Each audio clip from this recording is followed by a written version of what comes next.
ನಮಸ್ಕಾರ. Public express ನ್ಯೂಸ್ಗೆ ಸ್ವಾಗತ. ನಾನು ಮಾಲಾ ಹಸನ್. ಈಗ ಹೆಡ್ಲೈನ್ಸ್.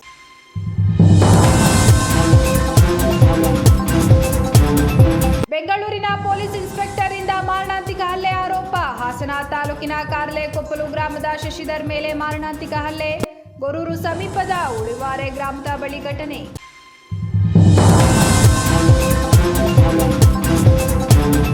ಮಲ್ಲಿಪಟ್ಟಣ ಕಟ್ಟೆಪುರ ಏತ ನೀರಾವರಿ ಯೋಜನೆ ಕಾಮಗಾರಿ ವಿಳಂಬಕ್ಕೆ ಶಾಸಕರ ತೀವ್ರ ಅಸಮಾಧಾನ.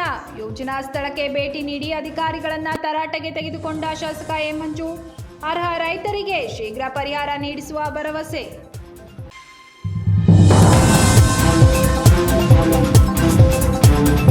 ಹಾಸನದಲ್ಲಿ ರಾಷ್ಟ್ರೀಯ ರಸ್ತೆ ಸುರಕ್ಷತಾ ಮಾಸಾಚರಣೆ 2026ಕ್ಕೆ ಚಾಲನೆ. ರಸ್ತೆ ಸುರಕ್ಷೆ ಜೀವದ ರಕ್ಷೆ ಎಂಬ ಸಂದೇಶದೊಂದಿಗೆ ಜಾಗೃತಿ ಕಾರ್ಯಕ್ರಮ.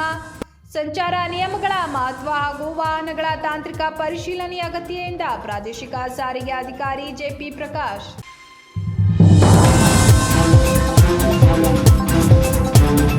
ಹಣಕಾಸು ವಿಚಾರವಾಗಿ ಬೆಂಗಳೂರಿನ ಪೊಲೀಸ್ ಇನ್ಸ್ಪೆಕ್ಟರ್ ಒಬ್ಬರು ಯುವಕರ ಮೇಲೆ ಮಾರಣಾಂತಿಕವಾಗಿ ಹಲ್ಲೆ ಮಾಡಿರುವ ಘಟನೆ ಹಾಸನ ತಾಲೂಕಿನ ಉಳುವಾರೆ ಗ್ರಾಮದ ಬಳಿ ನಡೆದಿದೆ. ಕಾರ್ಲೆಕೊಪ್ಪಲು ಗ್ರಾಮದ ಶಶಿಧರ್ ಹಲ್ಲೆಗೊಳಗಾದ ಯುವಕ. 10 ವರ್ಷಗಳ ಹಿಂದೆ ಹಾಸನದಲ್ಲಿಯೇ ಇನ್ಸ್ಪೆಕ್ಟರ್ ಆಗಿದ್ದ ಶಿವಕುಮಾರ್ ಶಶಿಧರ್ ಅವರ ಹೆಸರಿನಲ್ಲಿ ಆಸ್ತಿ ಮಾಡಲು 50 ಲಕ್ಷ ಹಣ ಕೊಟ್ಟಿದ್ದು, ಅದರಲ್ಲಿ ಶಶಿಧರ್ 20 ಲಕ್ಷ ವಾಪಸ್ ಕೊಟ್ಟಿದ್ದರು. ಉಳಿದ 30 ಲಕ್ಷ ಹಣಕ್ಕಾಗಿ ಚೆಕ್ ಬೌನ್ಸ್ ಕೇಸ್ ಹಾಕಿದ್ದರು. ಇದೇ ವಿಚಾರವಾಗಿ ನಿನ್ನೆ ಸಂಜೆ ಮನೆಗೆ ಸಾಮಾನು ತೆಗೆದುಕೊಂಡು ಹೋಗುವಾಗ ಇನೋವಾ ಕಾರಿನಲ್ಲಿ ಬಂದು ಇನ್ಸ್ಪೆಕ್ಟರ್ ಶಿವಕುಮಾರ್ ಉಳುವಾರೆ ಗ್ರಾಮದ ಬಳಿ ಅಟ್ಯಾಕ್ ಮಾಡಿ ಕಬ್ಬಿಣದ ರಾಡ್ನಿಂದ ಹಲ್ಲೆ ಮಾಡಿದ್ದಾರೆ ಎಂದು ಶಶಿಧರ್ ಆರೋಪಿಸಿದ್ದಾರೆ. 2 ಕಾಲು ಮುರಿದಿದ್ದು 15 ಹೊಲಿಗೆ ಹಾಕಲಾಗಿದೆ. ಬಲಗಣ್ಣಿಗೆ ಗಂಭೀರ ಗಾಯವಾಗಿದ್ದು ಹಾಸನದ ಏಮ್ಸ್ನಲ್ಲಿ ಚಿಕಿತ್ಸೆ ಪಡೆಯುತ್ತಿದ್ದಾರೆ. ಸ್ವತಃ ಶಿವಕುಮಾರ್ ಅವರೇ ಹಲ್ಲೆ ಮಾಡಿದ್ದು, ಅವರ ಜೊತೆ ಬಂದಿದ್ದ ಇಬ್ಬರು ನನ್ನ ಹಿಡಿದುಕೊಂಡಿದ್ದರು. ಶಿವಕುಮಾರ್ ಹಾಸನದಲ್ಲಿ ಇದ್ದ ವೇಳೆ ಅವರಿಗೂ ನನಗೂ ಹಣಕಾಸಿನ ವ್ಯವಹಾರ ಇದ್ದು ಹಣ ಕೊಡುತ್ತಿಲ್ಲ ಎಂದು ಕೊಲೆ ಯತ್ನ ಮಾಡಿದ್ದಾರೆ. ನನಗೂ ನನ್ನ ಕುಟುಂಬಕ್ಕೆ ಜೀವ ಭಯವಿದ್ದು ಸೂಕ್ತ ರಕ್ಷಣೆ ನೀಡಬೇಕು. ಶಿವಕುಮಾರ್ ಅವರು ತಾವು ಪೊಲೀಸ್ ಎನ್ನುವ ದರ್ಪದಲ್ಲಿ ಹೀಗೆ ಮಾಡಿದ್ದಾರೆ. ಅವರ ವಿರುದ್ಧ ಕಠಿಣ ಕಾನೂನು ಕ್ರಮ ಕೈಗೊಳ್ಳಬೇಕೆಂದು ಶಶಿಧರ್ ಹಾಗೂ ಕುಟುಂಬಸ್ಥರು ಒತ್ತಾಯಿಸಿದ್ದಾರೆ. ಕಾರಿಂದ ಇಳಿದು ಶಿವಕುಮಾರ್ ಅನ್ನೋ ವ್ಯಕ್ತಿ ಫಸ್ಟು ರಾಡಲ್ಲಿ ಇವನು ನನ್ನ ಮಗನಿಗೆ ಹೊಡೆದಿದ್ದಾನೆ, ಕಣ್ಣಿಗೆ ತಲೆಗೆ ಹೊಡೆದಿದ್ದಾನೆ. ಆವಾಗ ಅವನಿಗೆ ಕಣ್ಣು ಕಾಣದೇ ಇರೋ ಥರ ಕಣ್ಣು ಕಾಣದೇ ಇರೋಂಗಾಗಿದೆ.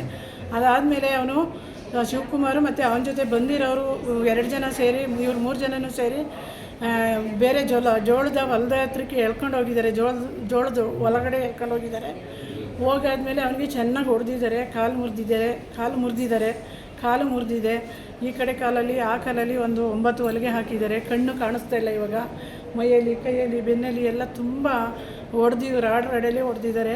ಅವನು ಇವತ್ತು ಎದ್ದೇಳೋಕ್ಕಾಗ್ತಾಯಿಲ್ಲ. ತುಂಬ ಸುಸ್ತಾಗಿದ್ದಾನೆ. ಬೆಳಗ್ಗೆಯಿಂದ ಸ್ವಲ್ಪ ಮಾತಾಡ್ತಾಯಿದ್ದ, ಇವಾಗ ಮಾತು ಕೂಡ ಆಡೋಕ್ಕಾಗ್ತಾಯಿಲ್ಲ. ಹಾಗಾಗಿ ಈಗ ನಮಗೆ ನ್ಯಾಯ ಒದಗಿಸ್ಕೊಡ್ಬೇಕು ಸರ್. ಅವರು ಸ್ಟೇಷನಲ್ಲಿ ಇನ್ಸ್ಪೆಕ್ಟರ್ ಆಗಿದ್ದಾಗ ನನ್ನ ಮಗನಿಗೆ ಪರಿಚಯ ಆಗಿದ್ದರು. ಆ ಟೈಮಲ್ಲಿ ಇವನು ಸ್ವಲ್ಪ ಶಿವಕುಮಾರ್ ಮತ್ತು ಇವರಿಬ್ಬರೂ ಒಂದು ವ್ಯವಹಾರಗಳನ್ನ ಮಾಡ್ಕೋತಾಯಿದ್ರು. ಆದರೆ ಅವರು ಒಂದು ಲೋಕಾಯುಕ್ತದಲ್ಲಿ ಇವಾಗ ಇನ್ಸ್ಪೆಕ್ಟರ್ ಆಗಿದ್ದು ಮತ್ತು ಇವಾಗ ಸಸ್ಪೆಂಡ್ ಆಗಿದ್ದಾರಂತೆ. ಇದೇ ಥರ ಒಂದು ಬೇರೆ ಪ್ರಕರಣದಲ್ಲಿ ಅವರು ಅಫೆನ್ಸ್ ಆಗಿ ಈ ಥರ ಒಂದು ಸಸ್ಪೆಂಡ್ ಆಗಿದ್ದಾರೆ. ಏನು ವ್ಯವಹಾರ ಮಾಡ್ತಾಯಿದ್ರು ಅಂದರೆ ಅವರೇನು ಆಸ್ತಿ ತೊಗೊಳಕ್ಕೆ ಅಂತೇಳಿ ಅವರು ಹೊರಟಾಗ ನನ್ನ ಹೆಸರಲ್ಲಿ ಆಸ್ತಿ ಮಾಡಬಾರ್ದು, ನನ್ನ ಹೆಸರಲ್ಲಿ ಆಸ್ತಿ ಮಾಡಿದ್ರೆ ಗೌರ್ಮೆಂಟ್ ಅಧಿಕಾರಿ ನಾನು ಆಗಿರೋದ್ರಿಂದ ಲಂಚದ ಇದು ಬರುತ್ತೆ ಅಂತೇಳಿ ನನ್ನ ಮಗನ ಹೆಸರಲ್ಲಿ ಆಸ್ತಿ ಮಾಡೋಕ್ಕೆ ಅಂತ ಇವನಿಗೆ ಅಮೌಂಟ್ ಕೊಟ್ಟಿದ್ದಾರೆ. ಆಸ್ತಿ ನಿನ್ನ ಹೆಸರಿಗೆ ಮಾಡ್ತೀನಿ, ಆಗ ನನಗೆ ಗ್ಯಾರಂಟಿಯಾಗಿ ಚೆಕ್ ಕೊಡು ಅಂತ ಹೇಳ್ಬಿಟ್ಟು ಅವನ ಹತ್ರ ಚೆಕ್ಕನ್ನ ಇಸ್ಕೊಂಡಿದ್ದಾರೆ. ಆ ಚೆಕ್ಕನ್ನ ಇವಾಗ ಏನು ಮಾಡಿದ್ದಾರೆ, ಆ ಆಸ್ತಿ ತೊಗೊಳ್ಳಿಲ್ಲ ಅವರು. ಸ್ವಲ್ಪ ದಿನ ಅಡ್ವಾನ್ಸ್ ಕೊಟ್ಟು ಇದು ಮಾಡೋ ಟೈಮಲ್ಲಿ ನನಗೆ ವಾಪಸ್ ಹಣ ಕೊಡು ಅಂದ್ಬಿಟ್ಟು ಹಣನ ವಾಪಸ್ ಇಸ್ಕೊಂಡಿದ್ದಾರೆ. 20 ಕೂಡ ನನ್ನ ಮಗನ ಸೊಸೆ ಹೆಸರಲ್ಲಿ ಇದ್ದಿದ್ದನ್ನು ವಾಪಸ್ ಇಸ್ಕೊಂಡಿದ್ದಾರೆ. ಅಷ್ಟನ್ನೆಲ್ಲ ಇಸ್ಕೊಂಡು ಇವಾಗ ಇವನ ಹತ್ರ ಚೆಕ್ ತೊಗೊಂಡಿದ್ರಲ್ಲ, ಆ ಚೆಕ್ಕನ್ನು ಅವರು ಕೋರ್ಟಿಗೆ ಹಾಕ್ಕೊಂಡಿದ್ದಾರೆ. ಅವ್ರ ಹೆಸರಲ್ಲಿ ಮತ್ತು ಬೇರೆಯವ್ರ ಹೆಸರಲ್ಲೂ ಕೋರ್ಟಲ್ಲಿ ಹಾಕಿದ್ದಾರೆ. ಕೋರ್ಟಲ್ಲಿ ಹಾಕಿದಾಗ ನಮ್ಮ ಮಗ ನಿನ್ನೆ ಡಿಸೆಂಬರ್ 31ನೇ ತಾರೀಕು 2 ದಿನವೂ ಕೋರ್ಟಿತ್ತು. ಅವನು ಹೋಗಿ ಅಲ್ಲಿ ಬೇಲ್ ತೊಗೊಂಡು ಟೈಮ್ ತೊಗೊಂಡು ಬಂದಿದ್ದಾನೆ. ಆದಮೇಲೆ ನೀನು ಮತ್ತೆ ಕೋರ್ಟಿಗೆ ಹೋಗಿ ಬೇಲ್ ತೊಗೊಂಡಿದ್ದೀಯಾ, ನನಗೆ ಈಗ ಹಣ ಈಗಲೇ ಬೇಕು, ನಿತ್ಯಜೆಗೆ ಈಗಲೇ ಬೇಕು ಅಂತೇಳ್ಬಿಟ್ಟು ಕೊಡು ಅಂತೇಳಿ ಅವನಿಗೆ ಪೋಸ್ಟ್ ಮಾಡಿದ್ದಾರೆ. ನಮಗೆ ಆರ್ಥಿಕ ಪರಿಸ್ಥಿತಿ ಚೆನ್ನಾಗಿಲ್ಲ. ನನ್ನ ಮಗ ಯಾವುದೇ ಸಪ್ರೇಟಾಗಿ ಆಸ್ತಿ ಪಾಸ್ತಿನೂ ಮಾಡಿಲ್ಲ. ಅವನು ತುಂಬ ಕಷ್ಟಪಟ್ಟು ಒಬ್ಬ ರೈತನಾಗಿ ಜೀವನ ಮಾಡ್ತಾಯಿದ್ದ. ಅಂಥವನ್ನ ದುರುಪಯೋಗ ಪಡಿಸ್ಕೊಂಡು ಇವರು ಒಬ್ಬ ಅಧಿಕಾರಿಯಾಗಿದ್ದಾಗಲೇ ಅವನ ಹೆಸರಲ್ಲಿ ಆಸ್ತಿನ ತೆಗಿಯೋಕ್ಕೆ ಅಂತ ಹೇಳ್ಬಿಟ್ಟು ಅವನ್ನ ಈ ಥರ ದುರುಪಯೋಗ ಪಡಿಸ್ಕೊಂಡಿದ್ದಾರೆ. ಈಗ ಅವನ ಬೇರೆ ಥರ ಬ್ಲ್ಯಾಕ್ ಮೇಲ್ ಮಾಡಿ ಎಲ್ಲ ಅವನ ಹತ್ರ ಚೆಕ್ಗಳನ್ನ ತಗೊಳ್ಳೋದು ಮತ್ತು ಅವನಿಗೆ ಬೇರೆ ಎಲ್ಲ ಮಾಡೋದು ಆ ಥರ ಮಾಡಿದ್ದಾರೆ. ಅವರು ಒಂದು ಅರ್ಕಲಗೂಡು ಕ್ಷೇತ್ರದ ಶಾಸಕರಾದ ಎ ಮಂಜು ಅವರು ಮಲ್ಲಿಪಟ್ಟಣ ಕಟ್ಟೆಪುರ ಏತ ನೀರಾವರಿ ಯೋಜನೆಯ ಕಾಮಗಾರಿಯನ್ನು ವೀಕ್ಷಿಸಿ ಕೆಲಸದ ವಿಳಂಬದ ಬಗ್ಗೆ ಅಧಿಕಾರಿಗಳ ವಿರುದ್ಧ ತೀವ್ರ ಅಸಮಾಧಾನ ವ್ಯಕ್ತಪಡಿಸಿದರು. ಈ ವೇಳೆ ಮಾತನಾಡಿದ ಅವರು ಕಾಮಗಾರಿಗಳು ನಿರೀಕ್ಷಿತ ವೇಗದಲ್ಲಿ ಸಾಗುತ್ತಿಲ್ಲ ಎಂದು ಆಕ್ರೋಶ ವ್ಯಕ್ತಪಡಿಸಿದರು. ರೈತರ ಹಿತವನ್ನ ಕಡೆಗಣಿಸಿ ನಿರ್ಲಕ್ಷ್ಯ ವಹಿಸಿದರೆ ಸಹಿಸಲಾಗುವುದಿಲ್ಲ ಎಂದು ಅಧಿಕಾರಿಗಳಿಗೆ ಎಚ್ಚರಿಕೆ ನೀಡಿದರು. ಈ ಹಿಂದೆ ಕಾಲುವೆ ನಿರ್ಮಾಣದ ವೇಳೆ ಜಮೀನು ಕಳೆದುಕೊಂಡ ರೈತರಿಗೆ ಇನ್ನೂ ಪರಿಹಾರ ಹಣ ಲಭ್ಯವಾಗಿಲ್ಲ ಎಂಬುದರ ಬಗ್ಗೆ ಗಮನ ಸೆಳೆದ ಅವರು ಅರ್ಹ ರೈತರಿಗೆ ಶೀಘ್ರವಾಗಿ ಪರಿಹಾರ ನೀಡಿಸುವ ಜವಾಬ್ದಾರಿಯನ್ನು ತಾವು ವಹಿಸುವುದಾಗಿ ಭರವಸೆ ನೀಡಿದರು. ಪೈಪ್ಲೈನ್ ಅಳವಡಿಸುವ ಸಂದರ್ಭದಲ್ಲಿನ ಗಿಡಮರ ನಾಶಕ್ಕೆ ಸಂಬಂಧಿಸಿದಂತೆ ಸಮರ್ಪಕ ಅಂದಾಜು ಪಟ್ಟಿ ತಯಾರಿಸಿ ರೈತರಿಗೆ ಸೂಕ್ತ ಬೆಳೆ ಪರಿಹಾರ ನೀಡುವಂತೆ ಅಧಿಕಾರಿಗಳಿಗೆ ಸೂಚಿಸಿದರು. ಇದು ಸರ್ಕಾರದ ಪ್ರೋಗ್ರಾಮ್. ಇದು ಹಿಂಗೆ ಇದಕ್ಕೆ ಸುಮಾರು ಒಂದು 50-60 ಹಳ್ಳಿಗೆ ಹೋಗ್ಬೇಕು ನೀರು. ಅದರಿಂದ ಇದಕ್ಕೆ ತೊಂದರೆ ಮಾಡಿ ನಿಮ್ಗೆ ತೊಂದರೆ ಆಗ್ತದೆ ಅಂತ ಹೇಳಿ ತಿಳಿಸ್ಬಿಡು, ತಿಳುವಳಿಕೆ ಕೊಡಿ. ತಿಳುವಳಿಕೆ ಒಪ್ಪಲಿಲ್ಲ ಅಂದ್ರೆ ಕಾನೂನು ಮಾಡಿ. ಇದು ಯಾವ್ದೋ ಜಾಗ ರೈತ ಸುಮ್ಮನೆ ಅದಕ್ಕೇನೋ ತೊಂದರೆ ಕೊಡ್ತಾವ್ರಂತೆ. ಇವ್ರಿಗೆ ಹೇಳ್ಬಿಟ್ಟು ಪೊಲೀಸ್ ಪ್ರೊಟೆಕ್ಷನ್ ಕೊಟ್ಬಿಡ್ತೀವಿ. ಸ್ವಲ್ಪ ಇದು 1 ಕಿಲೋಮೀಟರ್ ರೈಸಿಂಗ್ ಮೈನ್ ಆದ್ರೆ ನಮ್ದು ಥ್ರೂ ಆಗ್ತದೆ. ಈಗ ಅವ್ರಿಗೂ ಹೇಳಿ ಅವ್ರು ಪೊಲೀಸ್ ಪ್ರೊಟೆಕ್ಷನ್ ಹೇಳ್ತಾರಂತೆ. ನೀವು ಶನಿವಾರ ಸಂತೆ ಸಬ್ ಇನ್ಸ್ಪೆಕ್ಟರ್ ಅದಕ್ಕೆ ಈಗ ಮಾತಾಡ್ಬಿಟ್ಟು ನನಗೆ ಫೋನ್ ಮಾಡು ವಾಪಸ್. ಮಲ್ಲಿಪಟ್ಟಣ ಲಿಫ್ಟ್ ಇರಿಗೇಷನ್ನ ವೀಕ್ಷಣೆಗೆ ಬಂದಾಗ ನಾವು ಅಲ್ಲಿ ಸರಿಯಾಗಿ ಕೆಲಸ ಆಗಿಲ್ಲ ಅಂತಕ್ಕಂಥದ್ದು ನಮ್ಮ ಗಮನಕ್ಕೆ ಬಂದಿದೆ. ಅಧಿಕಾರಿಗಳು ಅದನ್ನು ಸರಿಪಡಿಸತಕ್ಕಂಥ ಜವಾಬ್ದಾರಿನ ಅವ್ರು ಮಾಡಬೇಕು. ಅದ್ರ ಜೊತೆಗೆ ಹಿಂದೆ ಇಲ್ಲಿ ದೊಡ್ಡ ನಾಲೆ ಹೋದಂಥ ನಾಲೆ ಸಂದರ್ಭದಲ್ಲಿ ಸರ್ಕಾರದ ಹಣವನ್ನು ಕೊಟ್ಟಿಲ್ಲ ಅಂತೇಳಿ ರೈತರ ಆಕ್ರೋಶ ಅವ್ರು ಏನು ಹೇಳಿದ್ದಾರೆ. ಅಧಿಕಾರಿಗಳ ಜೊತೆ ನಾನು ಮಾತಾಡಿದ್ದೀನಿ. ಅವ್ರದ್ದು ಯಾರ್ಯಾವುದು ಕಾವಲಿನಲ್ಲಿ ಹೋಗಿದೆ ಅವರು ಖಾತೆ ಮಾಡಿಸ್ಕೊಂಡು ಅಥವಾ ಇದನ್ನೇನಾದ್ರು ಆಗದೇ ಇದ್ರೆ ಅದನ್ನು ಮಾಡಿಸಿ ಅವ್ರಿಗೆ ಪರಿಹಾರನ ಸರ್ಕಾರದಿಂದ ಕೊಡಿಸ್ತಕ್ಕಂಥ ಜವಾಬ್ದಾರಿನೂ ಕೂಡ ನಾನೇ ತಗೋತೀನಿ. ಈಗ ಇಲ್ಲಿ ರೈಸಿಂಗ್ ಮೇನ್ ಮಾಡ್ತಾ ಇರ್ತಕ್ಕಂಥ ಜಾಗ ಏನಿದೆ ಆ ಜಾಗ ಬರ್ತಾ ಇರ್ತಕ್ಕಂಥ ಪೈಪ್ಲೈನ್ ಬರ್ತಾ ಇರ್ತಕ್ಕಂಥ ಜಾಗದಲ್ಲಿ ಅಕ್ಕಪಕ್ಕದಲ್ಲಿ ಏನಾದರೂ ಹಾಕಿದಂಥ ಗಿಡಗಳೇನಾದ್ರು ಹೋದರೆ ಅವರಿಗೆ ಬೆಳೆ ಪರಿಹಾರವನ್ನು ಅಂದರೆ ಒಂದು ಗಿಡಕ್ಕೆ ಎಷ್ಟು ಖರ್ಚಾಯ್ತದೆ ಅಂತೇಳಿ ಒಂದು ಅಂದಾಜು ಮಾಡಿ ಯಾರ್ಯಾರು ಎಷ್ಟೆಷ್ಟು ಹೋಗಿದೆ ಆ ದುಡ್ಡನ್ನು ಕೂಡ ಕೊಡಿಸ್ಕೊಳ್ತಕ್ಕಂಥ ಪ್ರಯತ್ನ ಎಲ್ಲ ಮಾಡೇ ಮಾಡ್ತೀನಿ. ಜೊತೆಗೆ ಅಧಿಕಾರಿಗಳಿಗೆ ಇದರಿಂದ ಸೂಚನೆ, ಯಾವುದೇ ಕಾರಣದಿಂದ ಇನ್ನೂ ತಡ ಮಾಡಿದರೆ ನಾನು ಸುಮ್ಮನೆ ಇರೋಲ್ಲ. ನಿಮಗೆ ಗೊತ್ತಿಲ್ಲ, ನಿಮಗೆ ಸಂಬಳ ತಗೊಂಡು ನಿಮ್ಮದಾಗಿ ನಿಮ್ಮ ಹೆಂಡತಿ ಮಕ್ಕಳ ಜೊತೆ ಚೆನ್ನಾಗಿದ್ದೀರಿ.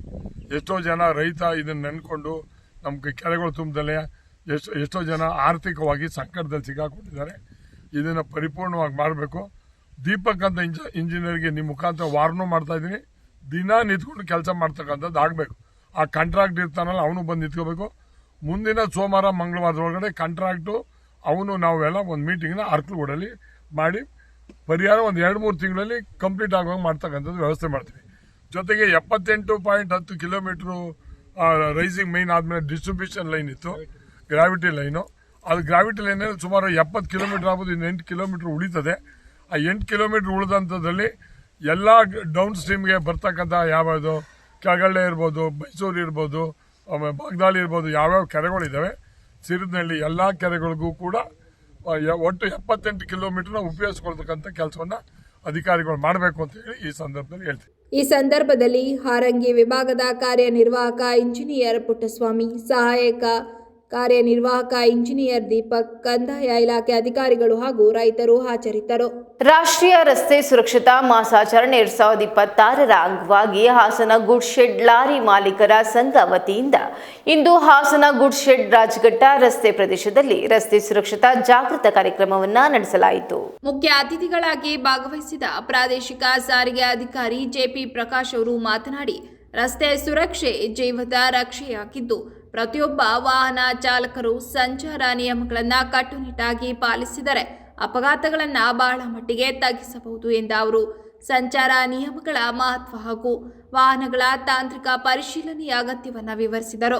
ಈ ಸಂದರ್ಭದಲ್ಲಿ ತಹಸೀಲ್ದಾರ್ ಗೀತಾ, ಡಿಎಸ್ಪಿ ಗಂಗಾಧರಪ್ಪ, ಸಂಚಾರ ಠಾಣೆ ನಿರೀಕ್ಷಕ ದಯಾನಂದ್ ವಿವಿ, ಬಡಾವಣಾ ಪೊಲೀಸ್ ಠಾಣೆ ನಿರೀಕ್ಷಕ ರಾಘವೇಂದ್ರ ಪ್ರಕಾಶ್, ಜಿಲ್ಲಾ ಸರ್ಕಾರಿ ನೌಕರರ ಸಂಘದ ಅಧ್ಯಕ್ಷರು ಹಾಗೂ ಹಿರಿಯ ಮೋಟಾರ್ ವಾಹನ ನಿರೀಕ್ಷಕರಾದ ಟಿಪಿ ಕೃಷ್ಣೇಗೌಡ, ಜಿಲ್ಲಾ ವಕೀಲರ ಸಂಘದ ಅಧ್ಯಕ್ಷ ಕಾರ್ಲೆ ಮಗಣ್ಣಗೌಡ, ಹಿರಿಯ ಮೋಟಾರ್ ವಾಹನ ನಿರೀಕ್ಷಕರಾದ ಯಶವಂತ್ ಕುಮಾರ್, ಪದ್ಮನಾಭ ಸೇರಿದಂತೆ ಸಾರಿಗೆ ಇಲಾಖೆ ಅಧಿಕಾರಿಗಳು ಉಪಸ್ಥಿತರಿದ್ದರು.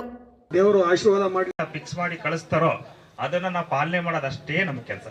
ಆದರೆ ರಾಜ್ಯ ಸರ್ಕಾರ ಟ್ಯಾಕ್ಸ್ ಸಂಬಂಧಪಟ್ಟ ವಿಚಾರ ಆದರೆ ನಾವು ಅದ್ರ ಬಗ್ಗೆ ಏನಾದರೂ ಒಂದು ಮನವಿ ಕೊಟ್ಟು ಅಥವಾ ನಮ್ಮ ಈ ಮೇಲಾಧಿಕಾರಿಗಳಿಗೆ ಮನವರಿಕೆ ಮಾಡಿ ಅದನ್ನು ಮಾಡಲಿಕ್ಕೆ ಒಂದು ಅವಕಾಶ ಇದೆ. ಆದರೆ ಫೀಸ್ ವಿಚಾರ ಆದರೆ ಇಡೀ ದೇಶಕ್ಕೆ ಏಕರೂಪವಾದಂಥ ಒಂದು ಫೀಸಿನ ವ್ಯವಸ್ಥೆ ಇದೆ. ಅದನ್ನು ನಾನು ಈ ಟೈಮ್ನಲ್ಲಿ ನಿಮಗೆ ಭರವಸೆ ಕೊಡಲಿಕ್ಕೆ ಆಗೋದಿಲ್ಲ. ಆದರೆ ನಮ್ಮ ಕಡೆಯಿಂದ ಏನು ತಮ್ಮೆಲ್ರಿಗೂ ಒಂದು ಹಿತದೃಷ್ಟಿಯಿಂದ ಕಾನೂನಿನ ಇತಿಮಿತಿ ಒಳಗೆ ಹೆಲ್ಪ್ ಮಾಡ್ಲಿಕ್ಕೆ ಸಾಧ್ಯ ಅದನ್ನು ಅಂತ ನಾವು ಮಾಡ್ತೀವಿ. ಈ ಸಂದರ್ಭ ಇನ್ನೊಂದು ಮಾತು ಹೇಳ್ತಾ ಇದ್ದೀನಿ, ನಿಮ್ಮ ವಾಹನಕ್ಕೆ FC ಆಗಲಿ, ಇನ್ಸೂರೆನ್ಸ್ ಆಗಲಿ, ಟ್ಯಾಕ್ಸ್ ಆಗಲಿ, ಹೊಗೆ ಸರ್ಟಿಫಿಕೇಟ್ ಆಗಲಿ, ಇದು ಕಂಪಲ್ಸರಿ ಬಿಟ್ಕೊಂಡೇ ಇರಬೇಕು. ಯಾವುದೇ ಒಂದು ಆಕ್ಸಿಡೆಂಟ್ ಆದಂಥ ಸಂದರ್ಭದಲ್ಲಿ ಮೊನ್ನೆ ಒಂದು ಸುಪ್ರೀಂ ಕೋರ್ಟಲ್ಲಿ ಹೊಗೆ ಸರ್ಟಿಫಿಕೇಟ್ ಇಲ್ಲ ಅಂತ ಹೇಳಿ ಕ್ಲೈಮನ್ನು ರಿಜೆಕ್ಟ್ ಮಾಡಿದರೆ, ಅಂತ ಒಂದು ಸಂದರ್ಭ ಬರೋ ಸಾಧ್ಯತೆ ಇರೋದ್ರಿಂದ ನಿಮಗೆ ಯಾವುದೇ ಕಾರಣಕ್ಕೂ ನೀವು ಟ್ಯಾಕ್ಸ್ ಕಟ್ಟಲಿಲ್ಲ ಅಂದರೆ ರೈತರದ್ದು ಸಾಲ ಮನ್ನಾ ಆದಂಗೆ ಮನ್ನಾ ಆಗುತ್ತಾ? ಇಲ್ಲ. FC ಇಲ್ಲದೆ ಹೋದರೆ ಏನು ಯಾವತ್ತಿದ್ರೂ ಮಾಡಲೇಬೇಕು. ಆದ್ರಿಂದ ಕಾಲಕ್ಕೆ ನೀವು ಮಾಡಿಸ್ಕೊಳ್ಳಿ, ಅದರಿಂದ ನಿಮಗೆ ಪ್ರಯೋಜನ ಇದೆ. ಇಲ್ಲ ಅಂದ್ರೆ ಏನಾರ ಗ್ರಾಚಾರ ಕೆಟ್ಟ ಆ ಒಂದು ಅವಧಿನಲ್ಲಿ ಏನಾರು ಅಪಘಾತಗಳಂತ ಏನೋ ಅವಘಡಗಳು ನಡೆದ್ರೆ ನಿಮಗೆ 5 ಪೈಸಾ ಕ್ಲೈಮ್ ಬರೋದಿಲ್ಲ. ನೀವು ಮನೆ ಮಠ ಮಾರಿದ್ರು ಆ ಒಂದು ಕೋರ್ಟ್ ನಿರ್ಧಾರ ಮಾಡುವಂತ ಅಮೌಂಟನ್ನ ಕಟ್ಟಲಿಕ್ಕೆ ಅಸಾಧ್ಯ. ಆದ್ರಿಂದ FC ಆಗಲಿ, ಇನ್ಸೂರೆನ್ಸ್ ಆಗಲಿ ಅಥವಾ ಟ್ಯಾಕ್ಸ್, ಈವನ್ ಟ್ಯಾಕ್ಸ್ ಇಲ್ಲದೆ ಹೋದ್ರೂ ಕೂಡ ನಿಮಗೆ ಕಾಲಕ್ಕೆ ಇದಾಗೋದಿಲ್ಲ, ಮಾಡ್ಕೊಳ್ಳೇಬೇಕು. ಇನ್ಸೂರೆನ್ಸ್ ಕ್ಲೈಮ್ ಆಗೋದೇ ಇಲ್ಲ. ಪರ್ಮಿಟ್ ಇಲ್ಲ ಅಂದ್ರೂ ಕ್ಲೈಮ್ ಆಗಲ್ಲ. ಪರ್ಮಿಟ್ ಇಲ್ಲ ಅಂತ ಇಟ್ಕೊಳ್ಳಿ, ಆಕ್ಸಿಡೆಂಟ್ ಆಗೋಗುತ್ತೆ. ಪರ್ಮಿಟ್ ಕೊಡೋದೇನಕ್ಕೆ? ನಿಮ್ಮ ವಾಹನ ಇಂಥ ರಸ್ತೆನಲ್ಲಿ ಓಡೋದಕ್ಕೆ ನಾನು ಅನುಮತಿ ಕೊಟ್ಟಿದ್ದೀವಿ ಅಂತೇಳಿ. ನಿಮ್ಗೆ ಅನುಮತಿನೇ ಇಲ್ಲ, ವಿತೌಟ್ ಪರ್ಮಿಷನ್ ರಸ್ತೆ ಬಂದ್ರೆ ನಿಮ್ಗೆ ಯಾವುದೇ ಒಂದು ಎಲಿಜಿಬಿಲಿಟಿ ಸಿಗಲ್ಲ, ಯಾವುದೇ ಒಂದು ಇನ್ಸೂರೆನ್ಸ್ ಇಂದ ನಿಮ್ಗೆ ಕ್ಲೈಮ್ ಸಿಗೋದಿಲ್ಲ. ಆದ್ರಿಂದ ಸಣ್ಣ ವಿಚಾರನು. ಆಮೇಲೆ ನಿಮ್ಮ ಡ್ರೈವಿಂಗ್ ಲೈಸೆನ್ಸ್ ಅಷ್ಟೇ, ಡ್ರೈವಿಂಗ್ ಲೈಸೆನ್ಸ್ ಲ್ಯಾಪ್ಸ್ ಆಗಿದ್ರು ಕೂಡ ನಿಮಗೆ ಈ ಗಾಡಿನ ಓಡಿಸೋದಕ್ಕೆ ನಿಮಗೆ ಅರ್ಹತೆ ಇಲ್ಲ ಅಂತೇಳಿ ತೀರ್ಮಾನ ಮಾಡಿ ಕೋರ್ಟ್ಗಳು ನಿಮಗೆ ಕ್ಲೈಮ್ ನ ರಿಜೆಕ್ಟ್ ಮಾಡ್ತಾರೆ. ಇನ್ಸೂರೆನ್ಸ್ ಕಂಪ್ನಿಗಳು ಕಟ್ಟಿಸ್ಕೋಬೇಕಾದ್ರೆ ನೀಟಾಗಿ ಕಟ್ಟಿಸ್ಕೊತಾರೆ. ಆದರೆ ನೀವು ಅವ್ರ ಹತ್ರ ನೀವು ಕ್ಲೈಮ್ ಹೋದಂತ ಸಂದರ್ಭದಲ್ಲಿ ನಿಮ್ಗಾಗುವಂತ ಅನಾನುಕೂಲಗಳು ಯೋಚನೆ ಮಾಡಿದ್ರೆ ತುಂಬಾ ಇದಿರುತ್ತೆ. ಆದ್ರಿಂದ ಅವೆಲ್ಲಕ್ಕೂ ಪರ್ಯಾಯವಾಗಿ ಏನೋ ನೀವು ಒಂದು ಅಸ್ತ್ರ ರೆಡಿ ಮಾಡ್ಕೊಂಡಿರ್ಬೇಕು. ನಿಮ್ಮ ಡ್ರೈವಿಂಗ್ ಲೈಸೆನ್ಸ್ ಇರ್ಬೋದು, ಅದನ್ನ ಕಾಲಕ್ಕೆ ರಿನ್ಯೂವಲ್ ಮಾಡ್ಕೊಂಡು ಇಟ್ಕೊಂಡಿರಿ. ವಾಹನ ಸಂಬಂಧಪಟ್ಟಂತ RC, ಇನ್ಸೂರೆನ್ಸು, ಪರ್ಮಿಟ್ಟು, ಹೊಗೆ ನಿಯಂತ್ರಣ ಸರ್ಟಿಫಿಕೇಟು, FC ಇವನ್ನೆಲ್ಲಾನು ಸುಸ್ಥಿತಿಯಲ್ಲಿ ಕರೆಕ್ಟ್ ಆಗಿ ಟೈಮ್ ಟು ಟೈಮ್ ಮಾಡ್ಕೊಳ್ಳಿ. ನೀವು ಇವತ್ತು ನಾಳೆ ಮಾಡೋ ಕೆಲಸ ಇವತ್ತೇ ಮಾಡಿ. ಒಂದು ವಾರ ಮುಂಚೆನೆ ಆ ಕೆಲಸ ಶುರು ಮಾಡಿದ್ರೆ ಇನ್ ಟೈಮಿಗೆ ನಿಮ್ಗೆ ಎಲ್ಲಾ ದಾಖಲಾತಿಗಳು ಅಪ್ಡೇಟ್ ಆಗುತ್ತೆ ಅಂತೇಳಿ ಸಂದರ್ಭದಲ್ಲಿ ಹೇಳ್ತಾ, ನಮ್ಮ ಕೈಲಾದಷ್ಟು ನಮ್ಮ ಕಾನೂನು ಇತಿಮಿತಿ ಒಳಗೆ ಯಾವಾಗಲೂ ನಿಮ್ಮ ಚಾಲಕರ ಪರವಾಗಿ ಇರ್ತೀವಿ. ನಮ್ಮ ಇಲಾಖೆ ಸಾರಿಗೆ ಅಂದ್ರೆ ನೀವುಗಳು ಚಾಲಕರು, ನಿಮ್ಮ ವಾಹನ, ಅದನ್ನ ನಾವಲು ನಿಮ್ಮ ಪರವಾಗಿ ಇರ್ತೀವಿ. ಆದ್ರೆ ಕಾನೂನಿನ ಮಿತಿ ಒಳಗೆ ಅಂತ ಹೇಳಿ 18 ವರ್ಷ ತುಂಬಿರದ ತಮ್ಮ ಮಕ್ಕಳಿಗೆ ಪಾಲಕರು ದ್ವಿಚಕ್ರ ಅಥವಾ ಇತರ ವಾಹನಗಳನ್ನು ಓಡಿಸಲು ನೀಡುವುದು ಅಕ್ಷಮ್ಯ ಅಪರಾಧ ಎಂದು ಹಿರಿಸಾವೆ ಪೊಲೀಸ್ ಠಾಣೆಯ PSI ರೂಪಾದೇವಿ ಬಿರಾದರ್ ಹೇಳಿದರು. ಚನ್ನರಾಯಪಟ್ಟಣ ತಾಲೂಕಿನ ಹಿರಿಸಾವೆ ಗ್ರಾಮದ PM ಶ್ರೀ ಶಾಸಕರ ಮಾದರಿ ಹಿರಿಯ ಪ್ರಾಥಮಿಕ ಶಾಲೆಯಲ್ಲಿ ಆಯೋಜಿಸಿದ್ದ ರಾಷ್ಟ್ರೀಯ ರಸ್ತೆ ಸುರಕ್ಷತಾ ಸಪ್ತಾಹ ಕಾರ್ಯಕ್ರಮದಲ್ಲಿ ಮಾತನಾಡಿ, ಸಂಚಾರಿ ನಿಯಮಗಳನ್ನು ಪಾಲಿಸುವುದು ಕಡ್ಡಾಯ ಎಂದರು. ವಾಹನ ಯಾವುದೇ ಇರಲಿ ಅಗತ್ಯ ದಾಖಲಾತಿಗಳನ್ನು ಹೊಂದಿರಬೇಕು. ಅಪಘಾತಗಳು ನಡೆದ ಸಂದರ್ಭದಲ್ಲಿ ಕಾನೂನು ಹೋರಾಟ ಹಾಗೂ ನಷ್ಟದ ಪರಿಹಾರಕ್ಕೆ ಅನುಕೂಲವಾಗಲಿದೆ. ಕಾನೂನು ತೊಡಕು ಎದುರಾಗುವುದಿಲ್ಲ ಎಂದರು. ದ್ವಿಚಕ್ರ ವಾಹನಗಳ ಸವಾರರು ಹೆಲ್ಮೆಟ್ ಧರಿಸುವುದು ಕಡ್ಡಾಯವಾಗಿದ್ದು, ಸಂಚಾರಿ ನಿಯಮಗಳನ್ನು ಪಾಲಿಸದಿದ್ದರೆ ದಂಡ ಕಟ್ಟಬೇಕಾಗುತ್ತದೆ. ಅನಿವಾರ್ಯ ಅಪಘಾತ ಸಂಭವಿಸಿದರೆ ಜೀವ ಕಳೆದುಕೊಳ್ಳುವ ಸನ್ನಿವೇಶ ಎದುರಾಗಲಿದೆ. ಇದರಿಂದ ಕುಟುಂಬಗಳು ಸಂಕಷ್ಟಕ್ಕೆ ಸಿಲುಕಲಿವೆ ಎಂದು ಎಚ್ಚರಿಸಿದರು. ಈ ವೇಳೆ ಮುಖ್ಯ ಶಿಕ್ಷಕಿ ಉಮಾ, ಧರ್ಮೇಶ್, LS, ಯೋಗೇಶ್, ದೇವಕಿ, NG ಶೋಭಾ, ವಿನಯ M, ಗುನುಗ, MB Gowramma, R Shobha, Shweta ಹಾಗೂ ವಿದ್ಯಾರ್ಥಿಗಳು ಹಾಜರಿದ್ದರು.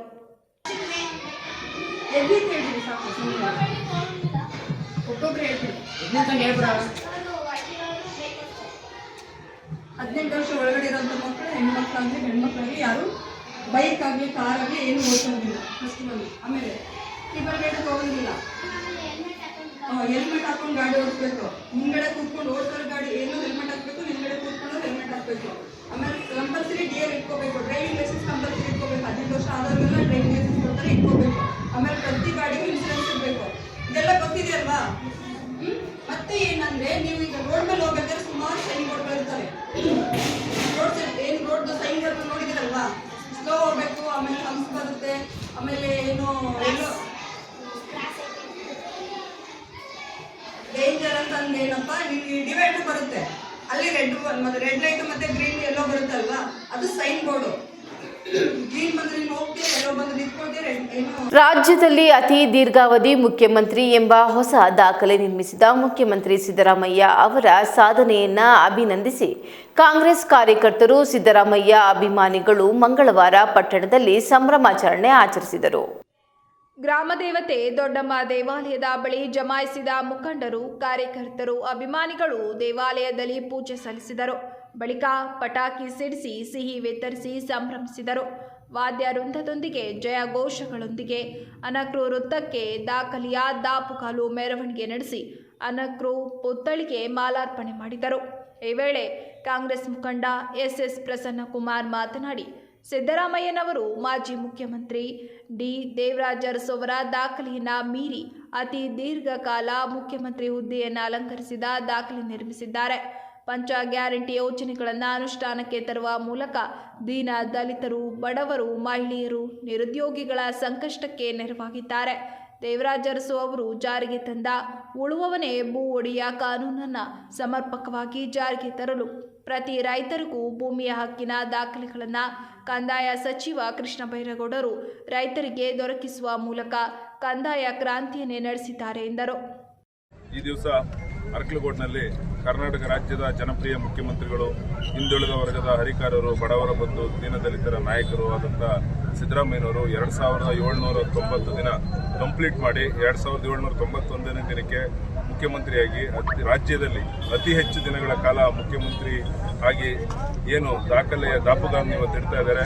ಆ ಒಂದು ಸುಸಂದರ್ಭದಲ್ಲಿ ನಮ್ಮ ಅರ್ಕಲಗೋಡಿನ ಎಲ್ಲ ಕಾಂಗ್ರೆಸ್ ಪಕ್ಷದ ಕಾರ್ಯಕರ್ತರು ಹಾಗೂ ಕೃಷ್ಣೇಗೌಡರನ್ನ ಅಭಿಮಾನಿಗಳು ಎಲ್ಲರೂ ಇವತ್ತು ಸಿದ್ದರಾಮಯ್ಯನವರ ಅಭಿಮಾನಿಗಳು ಎಲ್ಲರೂ ಸೇರಿ ಇವತ್ತು ಕೃಷ್ಣೇಗೌಡರ ನಾಯಕತ್ವದಲ್ಲಿ ಅರ್ಕಲಗೋಡಿನಲ್ಲಿ ದಾಖಲೆಯ ದಾಪುಗಾಲು ಅನ್ನೋ ಒಂದು ನಿಟ್ಟಿನಲ್ಲಿ ಅರ್ಕಲಗೋಡಿನ ಗ್ರಾಮ ದೇವತೆ ದೊಡ್ಡಮ್ಮ ತಾಯಿಗೆ ಪೂಜೆ ಮಾಡಿಸಿ ಇವತ್ತು ಈ ರಾಜ್ಯಕ್ಕೆ ಏನು ಇಷ್ಟು ದಿನಗಳ ಕಾಲ ಆಡಳಿತನ ಮಾಡಿದ್ದಾರೆ, ಮುಂದೇನು ಒಳ್ಳೆ ಆಡಳಿತನ ಮಾಡಲಿ, ಒಳ್ಳೆಯದಾಗಲಿ ಈ ರಾಜ್ಯಕ್ಕೆ ಸಿದ್ದರಾಮಯ್ಯನವರ ನಾಯಕತ್ವದಲ್ಲಿ ಮತ್ತು ಕಾಂಗ್ರೆಸ್ ಪಕ್ಷಕ್ಕೆ ಮುಂದೇನೂ ಸಹ ಅವರ ನಾಯಕತ್ವದಲ್ಲಿ ಕಾಂಗ್ರೆಸ್ ಪಕ್ಷ ಅಧಿಕಾರಕ್ಕೆ ಬರಬೇಕು.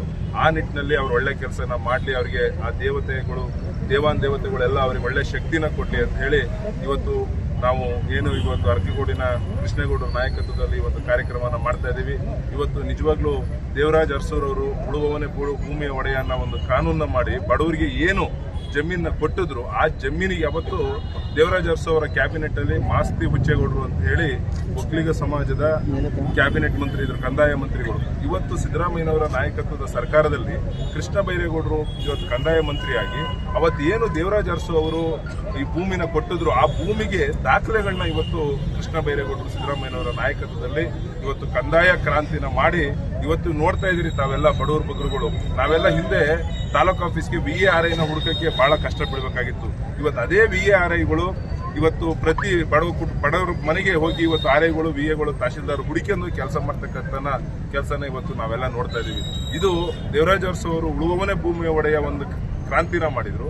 ಅದಕ್ಕೆ ದಾಖಲೆಗಳು 1978ರಿಂದ ಇಲ್ಲಿವರೆಗೂ ದಾಖಲೆಗಳು ಆಗಿರಲಿಲ್ಲ, ಎಷ್ಟೋ ಕುಟುಂಬಗಳಿಗೆ ಆಗಿರಲಿಲ್ಲ. ಅಂತ ಕ್ರಾಂತಿನ ಮಾಡಿದ್ದು ಯಾರಪ್ಪ ಅಂತಂದ್ರೆ ಸಿದ್ದರಾಮಯ್ಯನವರು, ಕೃಷ್ಣ ಬೈರೇಗೌಡರು. ಇವತ್ತು ನಿಜವಾಗ್ಲೂ ಬಹಳ ಒಂದು ಕ್ರಾಂತಿನ ಮಾಡ್ತಾ ಇದ್ದಾರೆ. ಇದು ನಮಗೆ ಸಂತೋಷ ಆಗಿರೋ ವಿಚಾರ. ಇವತ್ತು ಇದೇ ರೀತಿ ಕಾಂಗ್ರೆಸ್ ಪಕ್ಷ ನಿರಂತರವಾಗಿ ಕೆಲಸನ ಮಾಡಿ ಬಡವರ ಬಗ್ಗರಿಗೆ ಏನು ಇವತ್ತು ಗ್ಯಾರಂಟಿ ಅನುದಾನಗಳನ್ನ ಕೊಡ್ತಾ ಇದ್ದಾರೆ ಆ ಥರ. ಮತ್ತೆ ಇವತ್ತು ನಮ್ಮ ತಾಲೂಕಿಗೂ ಸಹ ಹಲವಾರು ಅನುದಾನಗಳನ್ನ ಕೊಟ್ಟಿದ್ದಾರೆ. ಈ ಮುಂದೆ ಇವತ್ತು ಕೃಷ್ಣೇಗೌಡರ ನಾಯಕತ್ವದಲ್ಲಿ ನಾವು ಅನುದಾನ ಕೇಳಲಿಕ್ಕೆ ಇಷ್ಟು ದಿನ ಇವತ್ತು ಏನು ಹೋಗಿರಲಿಲ್ಲ. ಇನ್ನು ಮುಂದೆ ಸಿದ್ದರಾಮಯ್ಯನವರು, DK ಶಿವಕುಮಾರ್ ಅವರು, ಎಲ್ಲ ನಮ್ಮ ಉಸ್ತುವಾರಿ ಸಚಿವರಾದ ಕೃಷ್ಣ ಬೈರೇಗೌಡರು ಎಲ್ಲರೂ ಹೇಳಿದ್ದಾರೆ, ನಾವೇನು ಅನುದಾನಗಳನ್ನ ನೀವೆಲ್ಲ ಕೇಳಿ ನಾನು ಮಾಡಿಸ್ಕೊಡ್ತೀನಿ ಅಂತ. ಉಳಿದಿರ್ತಕ್ಕಂಥ ಕೆಲಸ ಕಾರ್ಯಗಳು ಅರ್ಕಲಗೋಡಿನ ಅಭಿವೃದ್ಧಿಗಳು ಬಹಳ ಕುಂಠಿತ ಆಗ್ತಾ ಇದೆ ಇವತ್ತು. ಯಾಕೆಂತಂದ್ರೆ ಅಲ್ಲಿ ಸರ್ಕಾರ ಕಾಂಗ್ರೆಸ್ ಇತ್ತು, ಇಲ್ಲಿ JDS MLA ಇರೋದ್ರಿಂದ ನಮಗೆ ಸ್ವಲ್ಪ ಹಿನ್ನಡೆ ಆಗ್ತಾ ಇದೆ ಆಡಳಿತಕ್ಕೆ. ಇದಕ್ಕೋಸ್ಕರ ಅಭಿವೃದ್ಧಿಗೋಸ್ಕರ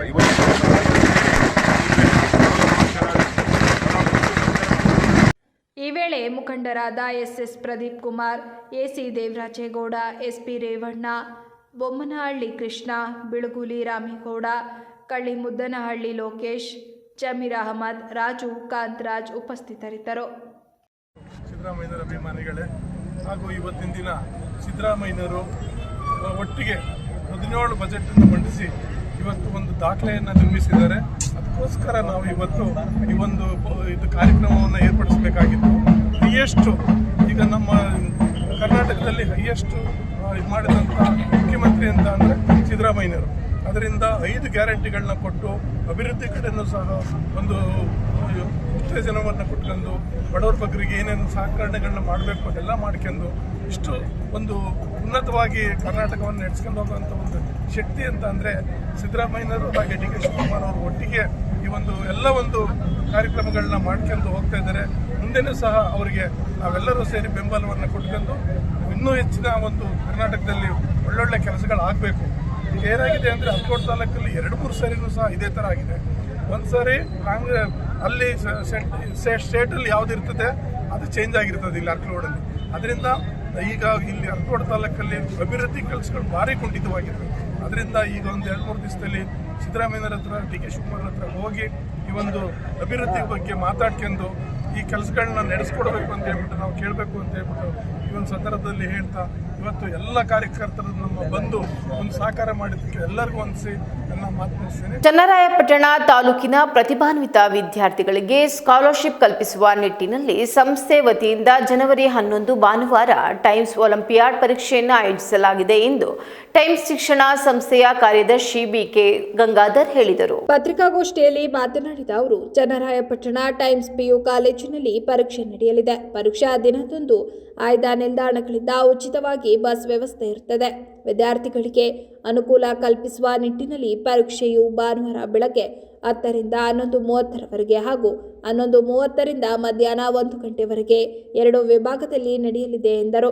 ಪರೀಕ್ಷೆಯಲ್ಲಿ ಪಾಲ್ಗೊಂಡು ಅತ್ಯಧಿಕ ಅಂಕಗಳನ್ನು ಪಡೆದ ಆಯ್ದ ವಿದ್ಯಾರ್ಥಿಗಳು ಪ್ರಥಮ ಹಾಗೂ ದ್ವಿತೀಯ PUC ತರಗತಿಗಳಿಗೆ 50% ವಿದ್ಯಾರ್ಥಿ ವೇತನ ಪಡೆಯಲಿದ್ದಾರೆ. KCET, NEET, JEE ತರಬೇತಿ ಒಳಗೊಂಡು ಪರೀಕ್ಷೆಯ ನೋಂದಣಿ ಉಚಿತವಾಗಿರುತ್ತದೆ. ಜನವರಿ 8ರ ಒಳಗಾಗಿ ಸ್ಕ್ಯಾನರ್ ಇಲ್ಲವೇ ಮೊಬೈಲ್ ನಂಬರ್ನ ವಾಟ್ಸ್ಆಪ್ ಮೂಲಕ ನೋಂದಣಿ ಮಾಡಿಕೊಳ್ಳಬೇಕಿದೆ ಎಂದು ಮಾಹಿತಿ ನೀಡಿದರು. ಪತ್ರಿಕಾಗೋಷ್ಠಿಯಲ್ಲಿ ಟೈಮ್ಸ್ PU ಕಾಲೇಜಿನ ಪ್ರಾಂಶುಪಾಲರಾದ ಸುನಿಲ್, ಆಡಳಿತ ಅಧಿಕಾರಿ ಸಂಜಯ್ ಹಾಗೂ ಶೈಕ್ಷಣಿಕ ಮುಖ್ಯಸ್ಥ ಶ್ರೀಕಂಠ ಇದ್ದರು. ಕಳೆದ 2 ವರ್ಷದಿಂದ ಆಯೋಜನೆ ಮಾಡಿದ್ವಿ. ಇದು 3ನೇ ವರ್ಷ ಆಗುತ್ತೆ. ಸೊ ಇದರ ಉದ್ದೇಶ ಏನು ಅಂದರೆ ಪ್ರತಿಭಾನ್ವಿತ ವಿದ್ಯಾರ್ಥಿಗಳಿಗೆ ಅನುಕೂಲ ಆಗಬೇಕು. PUC ಓದೋದು ಈಗಿನ ಕಾಲದಲ್ಲಿ ನಿಮಗೂ ಗೊತ್ತಿರುತ್ತೆ ಎಷ್ಟು ಹಣ ಬಯಸುತ್ತೆ ಅಂತ. ಸೊ ಈ ಒಂದು ನಿಟ್ಟಿನಲ್ಲಿ ಟೈಮ್ ಸಮೂಹ ಸಂಸ್ಥೆ ಒಂದು ದಿಟ್ಟವಾದ ನಿರ್ಧಾರ ತಗೊಂಡು ಆಯ್ದ ಮಕ್ಕಳುಗಳಿಗೆ 10 ರಿಂದ 15 ವಿದ್ಯಾರ್ಥಿಗಳಿಗೆ ಪ್ರತಿ ವರ್ಷ 50% ಸ್ಕಾಲರ್ಶಿಪ್ ಕೊಡಬೇಕು ಅನ್ನೋ ಕಾರಣಕ್ಕೆ ಈ ಒಂದು ಎಕ್ಸಾಮ್ನ ನಾವು ಕಂಡಕ್ಟ್ ಮಾಡ್ತಾ ಇದ್ದೀವಿ. ಮುಂಬರುವ ಭಾನುವಾರ ಅಂದರೆ 11/1/2026 ಭಾನುವಾರ ಈ ಒಂದು ಎಕ್ಸಾಮ್ನ ನಾವು ಆರ್ಗನೈಸ್ ಮಾಡಿದ್ದೀವಿ. ಸರಿ, ಎಕ್ಸಾಮ್ಸ್ ಯಾರು ತಗೊಬಹುದು ಅಂದರೆ ಈಗ ಪ್ರತಿಷ್ಠಿತವಾಗಿ 10ನೇ ಕ್ಲಾಸಲ್ಲಿ ವ್ಯಾಸಂಗ ಮಾಡ್ತಿರುವಂಥ ವಿದ್ಯಾರ್ಥಿಗಳು ಸ್ಟೇಟ್ ಸಿಲೆಬಸ್ ಆಗಿರ್ಬೋದು, CBSE ಆಗಿರ್ಬೋದು ಅಥವಾ ICSE ಆಗಿರ್ಬೋದು. IGCS ನಮ್ಮಲ್ಲಿ ಇಲ್ಲ. ಸೊ ಆ ಕಾರಣಕ್ಕೆ CBSE, ICSE, ಸ್ಟೇಟ್ ಯಾವ ವಿದ್ಯಾರ್ಥಿಗಳು ಕೂಡ ಬೇಕಾದರೆ ಈ ಎಕ್ಸಾಮ್ಸ್ಗೆ ಅರ್ಹತೆಯನ್ನು ಪಡ್ಕೋಬಹುದು. ಮೊದಲನೇದಾಗಿ ಈ ಒಂದು ಪಾಂಪ್ಲೆಟ್ನಲ್ಲಿ ಅಥವಾ ಅದರಲ್ಲೇ ಸ್ಕ್ಯಾನರ್ ಇರುತ್ತೆ, ಆ ಸ್ಕ್ಯಾನ್ ಮಾಡಿದ್ರೆ ಸಾಕು ಅವ್ರು ರಿಜಿಸ್ಟ್ರೇಷನ್ ಮಾಡ್ಕೊಬಹುದು. ಡೈರೆಕ್ಟ್ ಆಗಿ ಭಾನುವಾರನೇ ಬಂದು ಅವರು ನಮ್ಮ ಹತ್ರ ನೋಂದಣಿ ಮಾಡ್ಕೊಬಹುದು. ಸೊ ಇದರ ಒಂದು ಅನುಕೂಲ ಏನಾಗುತ್ತೆ ಅಂದರೆ ಮಕ್ಕಳಿಗೆ ಕಾಂಪಿಟೇಟಿವ್ ಎಕ್ಸಾಮ್ಸ್ ಹೇಗಿರುತ್ತೆ ಅನ್ನೋ ಒಂದು ಎಕ್ಸ್ಪೀರಿಯನ್ಸ್ ಕೂಡ ಆಗುತ್ತೆ. ಈ ಎಕ್ಸಾಮ್ಸ್ನ ಮೊದಲನೇ ಮಾನದಂಡ ಆಗಲೇ ಹೇಳಿದೆ 10ನೇ ಕ್ಲಾಸ್ನ ವಿದ್ಯಾರ್ಥಿಗಳಾಗಿರ್ಬೋದು, ಕನ್ನಡ ಮೀಡಿಯಂ ಆಗಿರ್ಬೋದು, ಇಂಗ್ಲಿಷ್ ಮೀಡಿಯಂ ಆಗಿರ್ಬೋದು. ಇಲ್ಲಿ 60 ಅಂಕಗಳ ಪ್ರಶ್ನೆ ಇರುತ್ತೆ, ಎಲ್ಲ ಮಲ್ಟಿಪಲ್ ಚಾಯ್ಸ್ಗಳಾಗಿರುತ್ತೆ. 60 ಅಂಕಗಳು 2 ಕನ್ನಡ ಮಾಧ್ಯಮದಲ್ಲಿ ಇರುತ್ತೆ, ಇಂಗ್ಲಿಷ್ ಮಾಧ್ಯಮದಲ್ಲಿ ಇರುತ್ತೆ. ಸೊ ಅದರಲ್ಲಿ ಸೈನ್ಸು 30 ಮಾರ್ಕಿಗಿರುತ್ತೆ, ಮ್ಯಾಥ್ಸ್ 20 ಮಾರ್ಕಿಗಿರುತ್ತೆ, ಇಂಗ್ಲೀಷು 10 ಮಾರ್ಕಿಗಿರುತ್ತೆ. ಇಂಗ್ಲೀಷ್ನಲ್ಲಿ 5 MCQs ಇರುತ್ತೆ, 1 5 ಮಾರ್ಕಿನ ಡಿಸ್ಕ್ರಿಪ್ಟಿವ್ ಆಗಿ ಬರೀಬೇಕಾಗಿರುತ್ತೆ. ಸೊ ಸೈನ್ಸ್ 30ರಲ್ಲಿ ಫಿಸಿಕ್ಸ್ 10, ಕೆಮಿಸ್ಟ್ರಿ 10, ಬಯಾಲಜಿ 10, ಈ ತರ 30 ಮಾರ್ಕ್ಸ್ಗಳ. ಅರಕಲಗೂಡು ಪಟ್ಟಣದ ಹೊರವಲಯದ ಶಂಭುನಾಥಪುರ ಮುಖ್ಯ ರಸ್ತೆ ವೃತ್ತಕ್ಕೆ ಜನವರಿ 9ರಂದು ಸಿದ್ದರಾಮಯ್ಯ ವೃತ್ತ ಎಂದು ನಾಮಕರಣ ಮಾಡುವ ನಾಮಫಲಕ ಅನಾವರಣ ಕಾರ್ಯಕ್ರಮವನ್ನು ಹಮ್ಮಿಕೊಳ್ಳಲಾಗಿದೆ ಎಂದು ವಕೀಲ ಎಸ್.ಎ. ಕೃಷ್ಣ ತಿಳಿಸಿದರು. ಪತ್ರಿಕಾಗೋಷ್ಠಿಯಲ್ಲಿ ಮಾತನಾಡಿದ ಅವರು, ಶಂಭುನಾಥಪುರದ ಐತಿಹಾಸಿಕ ಶಂಭುನಾಥೇಶ್ವರ ದೇವಾಲಯದಲ್ಲಿ ಅಭಿಷೇಕ ಹಾಗೂ ವಿಶೇಷ ಪೂಜೆ ನೆರವೇರಿಸಿದ ನಂತರ ಪಟ್ಟಣದ ಅನಕ್ರು ವೃತ್ತದವರೆಗೆ ಭವ್ಯ ಮೆರವಣಿಗೆ ನಡೆಯಲಿದೆ. ದ್ವಿಚಕ್ರ ವಾಹನ ಸವಾರರಲ್ಲಿ ರಸ್ತೆ ಸುರಕ್ಷತೆ ಕುರಿತು ಜಾಗೃತಿ ಮೂಡಿಸುವ ಉದ್ದೇಶದಿಂದ ಅನಕ್ರು ವೃತ್ತದಲ್ಲಿ 200 ಹೆಲ್ಮೆಟ್ಗಳನ್ನು ಉಚಿತವಾಗಿ ವಿತರಿಸಲಾಗುವುದು. ಈ ವೇಳೆ ಬೈಕ್ ರ್ಯಾಲಿಯನ್ನು ಆಯೋಜಿಸಲಾಗಿದೆ. ವೇದಿಕೆ ಕಾರ್ಯಕ್ರಮದಲ್ಲಿ ಕೆಆರ್ ನಗರ ಕನಕ ಗುರುಪೀಠದ ಶಿವಾನಂದಪುರಿ ಸ್ವಾಮೀಜಿ ಸಾನ್ನಿಧ್ಯ ವಹಿಸಲಿದ್ದು, ಶಾಸಕ ಎ. ಮಂಜು ಕಾರ್ಯಕ್ರಮವನ್ನು ಉದ್ಘಾಟಿಸಲಿದ್ದಾರೆ. ತಾಲೂಕು ಕುರುಬರ ಸಂಘದ ಅಧ್ಯಕ್ಷ ಡಾಕ್ಟರ್ ಎಚ್.ಎಲ್. ರವೀಂದ್ರ ಪ್ರಸಾದ್ ಅಧ್ಯಕ್ಷತೆಯನ್ನು ವಹಿಸುವವರು. ಮಾಜಿ ಶಾಸಕ ಎ.ಟಿ. ರಾಮಸ್ವಾಮಿ, ಮುಖಂಡರಾದ ಎಚ್.ಪಿ. ಶ್ರೀಧರ್ ಗೌಡ, ಎ.ಟಿ. ಕೃಷ್ಣೇಗೌಡ, ಎಚ್. ಯೋಗ ರಮೇಶ್, ಸಿ.ಡಿ. ದಿವಾಕರ್ ಗೌಡ, ಎಸ್.ಎಸ್. ಪ್ರಸನ್ನಕುಮಾರ್ ಸೇರಿದಂತೆ ಹಲವರು ಕಾರ್ಯಕ್ರಮದಲ್ಲಿ ಭಾಗವಹಿಸಲಿದ್ದಾರೆ ಎಂದರು. ಸನ್ಮಾನ್ಯ ಶ್ರೀ ಸಿದ್ದರಾಮಯ್ಯ ಅವರು ಈ ರಾಜ್ಯದಲ್ಲಿ ಅತಿ ಹೆಚ್ಚು ಬಾರಿ ಮುಖ್ಯಮಂತ್ರಿಯಾಗಿ ಅವಧಿ ಪೂರೈಸಿರುವುದರಿಂದ ಅದರ ಪ್ರಯುಕ್ತವಾಗಿ ಶಂಭುನಾಥಪುರ ಗ್ರಾಮದಲ್ಲಿ ಶ್ರೀ ಸಿದ್ದರಾಮಯ್ಯ ವೃತ್ತ ಎಂಬ ಕಾರ್ಯಕ್ರಮವನ್ನು ಹಮ್ಮಿಕೊಂಡಿರುತ್ತೇವೆ. ಆ ಕಾರ್ಯಕ್ರಮವನ್ನು ಬೆಳಗ್ಗೆ 10 ಗಂಟೆಯಿಂದ ಮಧ್ಯಾಹ್ನ 2:30ರವರೆಗೂ ಕೂಡ ನಡೆಯುತ್ತದೆ. ಮೊದಲನೇ ಕಾರ್ಯಕ್ರಮ ಅಂತಂದರೆ ಶಂಭುನಾಥಪುರ ಗ್ರಾಮದಲ್ಲಿ ಶ್ರೀ ಶಂಭುಲಿಂಗೇಶ್ವರ ದೇವಸ್ಥಾನದಲ್ಲಿ ಪೂಜಾ ಕಾರ್ಯಕ್ರಮ ನೆರವೇರುತ್ತೆ. ಅಲ್ಲಿಂದ ಅನಕ್ರು ವೃತ್ತ ಸರ್ಕಲ್ನಲ್ಲಿ ಲಾಡು ವಿತರಣಾ ಸಿಹಿ ಹಂಚಿಕೆ ಕಾರ್ಯಕ್ರಮ ಆದ ನಂತರ ಹೆಲ್ಮೆಟ್ ವಿತರಣೆ, ಉಚಿತ ಹೆಲ್ಮೆಟ್ ವಿತರಣೆ. ಆ ಉಚಿತ ಹೆಲ್ಮೆಟ್ ವಿತರಣೆಯ ನಂತರ ಬೈಕ್ ರ್ಯಾಲಿ ಅನಕ್ನೂರು ಸರ್ಕಲ್ನಿಂದ ಹಿಡಿದು ದೊಡ್ಡಮ್ಮ ಹಾದಿ ವೃತ್ತವಾಗಿ ಶಂಭುನಾಥಪುರದವರೆಗೂ ಬೈಕ್ ರ್ಯಾಲಿ ಇರುತ್ತೆ. ಬೈಕ್ ರ್ಯಾಲಿ ಆದ ನಂತರ ಶಂಭುನಾಥಪುರ ಗ್ರಾಮದಲ್ಲಿ ವೇದಿಕೆ ಕಾರ್ಯಕ್ರಮವನ್ನು ಕೂಡ ಎಲ್ಲ ಮುಖಂಡರು, ಸಮಾಜದ ಎಲ್ಲ ಮುಖಂಡರು ಕೂಡ ಒಂದು ಭಾಗವಹಿಸಿರುತ್ತಾರೆ. ಆ ವೇದಿಕೆ ಕಾರ್ಯಕ್ರಮ ಆದ ನಂತರ ಅನ್ನ ಸಂತರ್ಪಣೆ ವೇದಿಕೆ ಕಾರ್ಯಕ್ರಮ ಇಲ್ಲಿಂದ ಹೋದ ನಂತರ ಅಲ್ಲಿ ಏನು ಸಿದ್ದರಾಮಯ್ಯ ವೃತ್ತ ಅನಾವರಣವನ್ನು ಟೇಪ್ ಕಟ್ ಮಾಡುವುದರ ಮುಖಾಂತರ ಕಾರ್ಯಕ್ರಮವನ್ನು ನೆರವೇರಿಸಿಕೊಡುತ್ತಾರೆ. ನಂತರ ವೇದಿಕೆ ಕಾರ್ಯಕ್ರಮ ಆದ ನಂತರ ಪೂರ್ತಿ ಎಲ್ಲ ಏನು ಈ 2 ಕ್ವಿಂಟಾಲು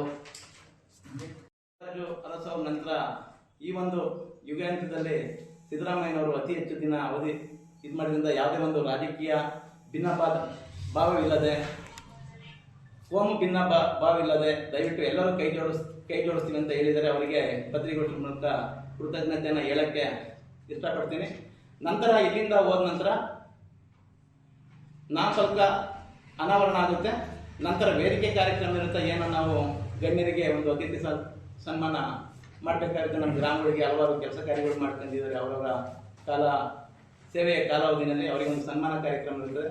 ನಂತರ ನಾವು ಏನು ನಮ್ಮ ಊರು ಮತ್ತು ಸುತ್ತಮುತ್ತಲಿರೋ ಹೆಚ್ಚಿನದಾಗಿ ಮಾಂಸಾಹಾರ ಸೇವನೆ ಮಾಡೋದ್ರಿಂದ ಅವರವರ ಫುಡ್ ಸೈಕಲ್ ಅದಿರೋದ್ರಿಂದ ಒಂದು ನಮ್ಮ ಗ್ರಾಮಸ್ಥರು ಎಲ್ಲ ಸೇರ್ಕೊಂಡು ಒಂದು 2 ಕ್ವಿಂಟಾಲ್ ಚಿಕನನ್ನು ಇದು ಮಾಡಿಸಿ ಒಂದು ಬಿರಿಯಾನಿ ಮಾಡಿಸಿ ಅದ್ರ ಜೊತೆಗೆ ಸಿಹಿನೂ ಮಾಡಿ ಒಂದು ಕಾರ್ಯಕ್ರಮನ ಯಶಸ್ವಿಗೊಳಿಸ್ಬೇಕಂತ ತೀರ್ಮಾನ ಕೊಟ್ಟು ಇದು ಮಾಡಿದ್ದೀವಿ. ಅದರಿಂದ ದಯವಿಟ್ಟು ಪತ್ರಕರ್ತರಾದ ತಾವುಗಳು ಸಹ ಕೈ ಜೋಡಿಸಿ ಈ ಒಂದು ಕಾರ್ಯಕ್ರಮ ಯಶಸ್ವಿಗೊಳಿಸಬೇಕಂತ ಈ ಪತ್ರಿಕೋಟಿ ಮೂಲಕ ಕೇಳಿಕೊಳ್ಳುತ್ತೇನೆ. ಧನ್ಯವಾದಗಳು ಸದಸ್ಯರು. ಅದ್ರ ಜೊತೆಗೆ ನಮ್ಮ ಕ್ಷೇತ್ರದ ನನ್ನ ಕೊಲೀಗ್ ಜಿಲ್ಲಾ ಪಂಚಾಯತ್ ಮೆಂಬರ್ ಆದ ಮಂತರಗೌಡರು ಇವಾಗ ಮಾನ್ಯ ಶಾಸಕರಾಗಿದ್ದಾರೆ ಮಡಿಕೇರಿ ದಕ್ಷಿಣ ಕ್ಷೇತ್ರ. ಅವರು ಸಹ ಈ ಕಾರ್ಯಕ್ರಮದ ಉದ್ಘಾಟಕರಾಗಿರ್ತಾರೆ. ಅದ್ರ ಜೊತೆಗೆ ಇದು ನೇತೃತ್ವನ ಸ್ಥಳೀಯ ಗ್ರಾಮ ಪಂಚಾಯತಿ ಅಧ್ಯಕ್ಷರುಗಳು, ಆಲ್ಮತ ಮಹಾಸಭಾದ ಅಧ್ಯಕ್ಷರು, ಅದ್ರ ಜೊತೆಗೆ ನಮ್ಮ ಸಂಗೊಳ್ಳಿ ರಾಯಣ್ಣ ಯುವ ಬ್ರಿಗೇಡ್, ಟಿಪ್ಪು ಸುಲ್ತಾನ್ ಯುವ ಬ್ರಿಗೇಡ್ ಎಲ್ಲರೂ ಸಹ ಸಹಭಾಗಿತ್ವದಲ್ಲಿ ಒಂದು ನಾವು ಕಾನೂನಾತ್ಮಕ ಒಂದು ಪ್ರಕ್ರಿಯೆನ ಅನುಮತಿ ಪಡೆದು ಈ ಕಾರ್ಯಕ್ರಮವನ್ನು ರೂಪಿಸ್ತಿದ್ದೀವಿ. ಈ ಕಾರ್ಯಕ್ರಮದ ರೂಪುರೇಷೆ ಏನಂದರೆ ದಿನಾಂಕ 9/1/2026 ಶುಕ್ರವಾರದಂದು ಬೆಳಿಗ್ಗೆ 10 ಶ್ರೀ ಶಂಭುಲಿಂಗೇಶ್ವರ ದೇವಸ್ಥಾನದಲ್ಲಿ ಅಭಿಷೇಕ, ಶಂಭುಲಿಂಗೇಶ್ವರ ಸ್ವಾಮಿಗೆ ಒಂದು ಕ್ಷೀರಾಭಿಷೇಕ ಮಾಡಿಸಿ, ಸಿದ್ದರಾಮಯ್ಯನ ಹೆಸರಿನಲ್ಲಿ ಒಂದು ಅಭಿಷೇಕ ಮಾಡಿಸಿ ಮತ್ತು ಸಮಸ್ತ ನಾಗರಿಕ ಬಂಧುಗಳಿಗೂ ಒಂದು ಅಭಿಷೇಕ ಮಾಡಿಸಿ ಹೆಸರುಗಳ ಹೆಸರಿನಲ್ಲಿ.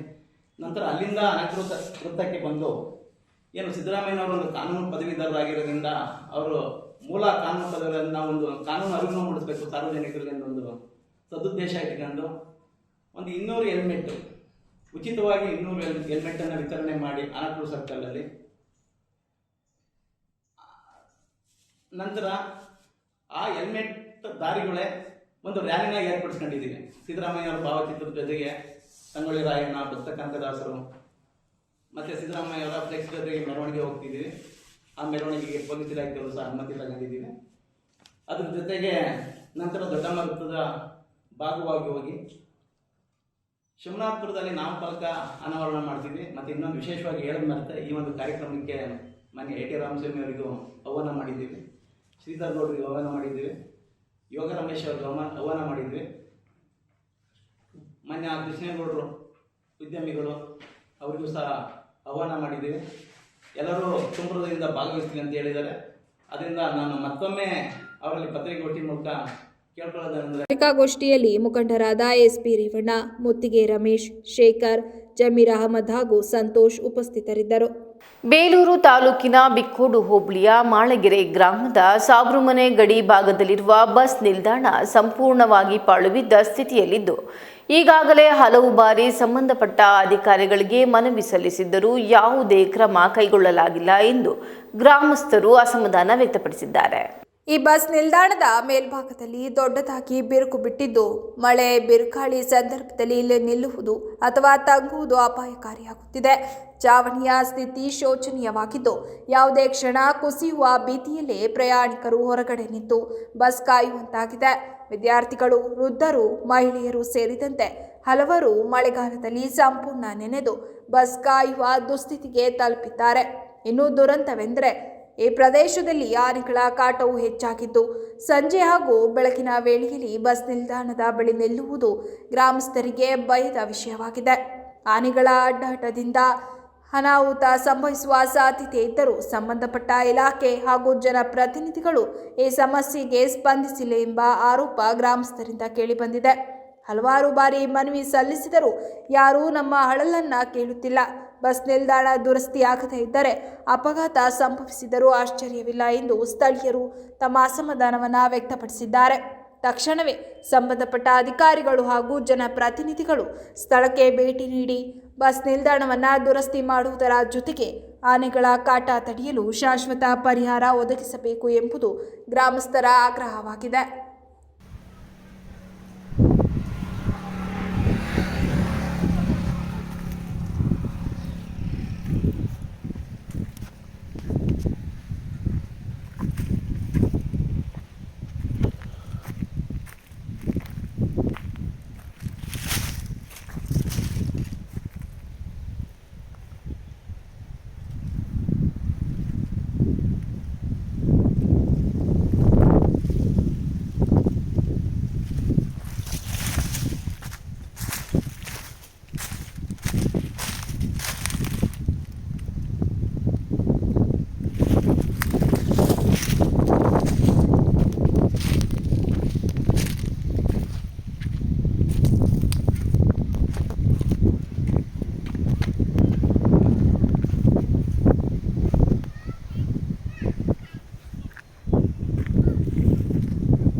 ಭೀಮಾ ಕೊರೆಂಗ ವಿಜಯೋತ್ಸವ ಆಚರಣಾ ಸಮಿತಿ ಮತ್ತು ದಲಿತ ಸಂಘಟನೆಗಳ ಒಕ್ಕೂಟ ಇವರ ವತಿಯಿಂದ ಆಲೂರು ತಾಲೂಕು ಕಚೇರಿ ಆವರಣದಲ್ಲಿ 208ನೇ ವರ್ಷದ ಭೀಮಾ ಕೊರೆಂಗ ವಿಜಯೋತ್ಸವ ಆಚರಿಸಲಾಯಿತು. ಕಾರ್ಯಕ್ರಮಕ್ಕೂ ಮುನ್ನ ಪಟ್ಟಣದ ವೀರಶೈವ ಕಲ್ಯಾಣ ಮಂಟಪದಿಂದ ತಾಲೂಕು ಕಚೇರಿಯವರೆಗೂ ಪ್ರಮುಖ ರಸ್ತೆಯಲ್ಲಿ ಭೀಮಾ ಕೊರೆಂಗ ವಿಜಯೋತ್ಸವದ ರಥದ ಮೆರವಣಿಗೆ ಮೂಲಕ ಸಾಗಿ ಬಂದಿತು.